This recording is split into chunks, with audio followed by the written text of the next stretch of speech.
Hello my dear farmers, പുതിയ വീഡിയോയിലേക്ക് എല്ലാവർക്കും സ്വാഗതം. അപ്പോൾ ഡിയർ ഫാമേഴ്സ്, അപ്പോൾ ഇന്ന് നമ്മൾ സംസാരിക്കാൻ പോകുന്നത് നമുക്ക് ഈച്ചയായിട്ട് ബന്ധപ്പെട്ട് പലപ്പോഴും പല ഫാമേഴ്സും ചോദിക്കുന്നൊരു കാര്യമാണ്. ഈച്ചയ്ക്ക് എന്താണ് നമുക്കൊരു സൊല്യൂഷൻ? നമ്മൾ എത്ര ഹൈജീനിക്കായിട്ട് നോക്കി കഴിഞ്ഞാലും ഈച്ചയുടെ ആ ഒരു സീസണിൽ ഈച്ച വരാതിരിക്കില്ല. അതായത് ബേക്കറി, ഹോട്ടൽ, ഫാം ഇവിടെയൊക്കെ ഈച്ച വരും. നമുക്കറിയാം, നമ്മുടെ വീട്ടിലടക്കം ഈച്ച ഉണ്ടാവും. അപ്പോൾ ആ ഒരു സമയത്ത് നമുക്ക് വീട്ടിൽ, അതുപോലെ തന്നെ ഫാം, അതുപോലെ തന്നെ ഹോട്ടൽ, ഇവിടെയൊക്കെ നമുക്ക് കെമിക്കൽസ് ഉപയോഗിച്ചിട്ട് ഇവയെ കൺട്രോൾ ചെയ്യുക എന്നുള്ളത് പ്രായമായിട്ട് നടക്കുന്നൊരു കാര്യമാണ്. അപ്പോൾ എൻ്റെ ഒരു അഭിപ്രായത്തിൽ എനിക്ക് കുറച്ചുകൂടി സൂട്ടബിളായിട്ട് തോന്നിയിട്ടുള്ളൊരു ഈച്ചയായിട്ട് ബന്ധപ്പെട്ട് നമുക്ക് കൺട്രോൾ ചെയ്യാൻ പറ്റുക ഈ ഒരു സംഭവം തന്നെയാണ്. അപ്പോൾ ഇത് അത്യാവശ്യം ഉപയോഗിക്കാനും സിമ്പിളായിട്ട് ഉപയോഗിക്കാനും പറ്റുന്നുണ്ട്. അതേപോലെ തന്നെ അത്യാവശ്യം നല്ല രീതിയിൽ തന്നെ നമുക്ക് ഈച്ചയെ കെണിവെച്ച് പിടിക്കാനും പറ്റുന്നുണ്ട്, കൺട്രോൾ ചെയ്യാനും പറ്റുന്നുണ്ട്.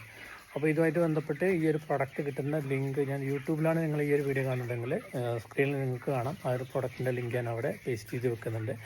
പിന്നെ നിങ്ങൾ ഫേസ്ബുക്കിലാണ് കാണുന്നതെങ്കിൽ ഫസ്റ്റത്തെ ഒരു കമൻറ്റിൽ ഞാനത് പിൻ ചെയ്ത് വെക്കുന്നുണ്ട്. പിന്നെ ഇതെങ്ങനെയാണ് ഉപയോഗിക്കുന്നതുമായിട്ട് ബന്ധപ്പെട്ട് എന്തെങ്കിലും ഡൗട്ട്സ് ഉണ്ട്? ഹലോ മൈ ഡിയർ ഫാമേഴ്സ്, പുതിയ വീഡിയോയിലേക്ക് എല്ലാവർക്കും സ്വാഗതം. അപ്പോൾ ഡിയർ ഫാമേഴ്സ്, അപ്പോൾ ഇന്ന് നമ്മൾ സംസാരിക്കാൻ പോകുന്നത് നമുക്ക് ഈച്ചയായിട്ട് ബന്ധപ്പെട്ട് പലപ്പോഴും പല ഫാമേഴ്സും ചോദിക്കുന്നൊരു കാര്യമാണ്. ഈച്ചയ്ക്ക് എന്താണ് നമുക്കൊരു സൊല്യൂഷൻ? നമ്മൾ എത്ര ഹൈജീനിക്കായിട്ട് നോക്കി കഴിഞ്ഞാലും ഈച്ചയുടെ ആ ഒരു സീസണിൽ ഈച്ച വരാതിരിക്കില്ല. അതായത് ബേക്കറി, ഹോട്ടൽ, ഫാം ഇവിടെയൊക്കെ ഈച്ച വരും. നമുക്കറിയാം, നമ്മുടെ വീട്ടിലടക്കം ഈച്ച ഉണ്ടാവും. അപ്പോൾ ആ ഒരു സമയത്ത് നമുക്ക് വീട്ടിൽ, അതുപോലെ തന്നെ ഫാം, അതുപോലെ തന്നെ ഹോട്ടൽ, ഇവിടെയൊക്കെ നമുക്ക് കെമിക്കൽസ് ഉപയോഗിച്ചിട്ട് ഇവയെ കൺട്രോൾ ചെയ്യുക എന്നുള്ളത് പ്രായമായിട്ട് നടക്കുന്നൊരു കാര്യമാണ്.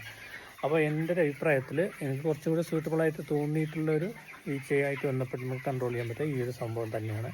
അപ്പോൾ ഇത് അത്യാവശ്യം ഉപയോഗിക്കാനും സിമ്പിളായിട്ട് ഉപയോഗിക്കാനും പറ്റുന്നുണ്ട്. അതേപോലെ തന്നെ അത്യാവശ്യം നല്ല രീതിയിൽ തന്നെ നമുക്ക് ഈച്ചയെ കെണിവെച്ച് പിടിക്കാനും പറ്റുന്നുണ്ട്, കൺട്രോൾ ചെയ്യാനും പറ്റുന്നുണ്ട്.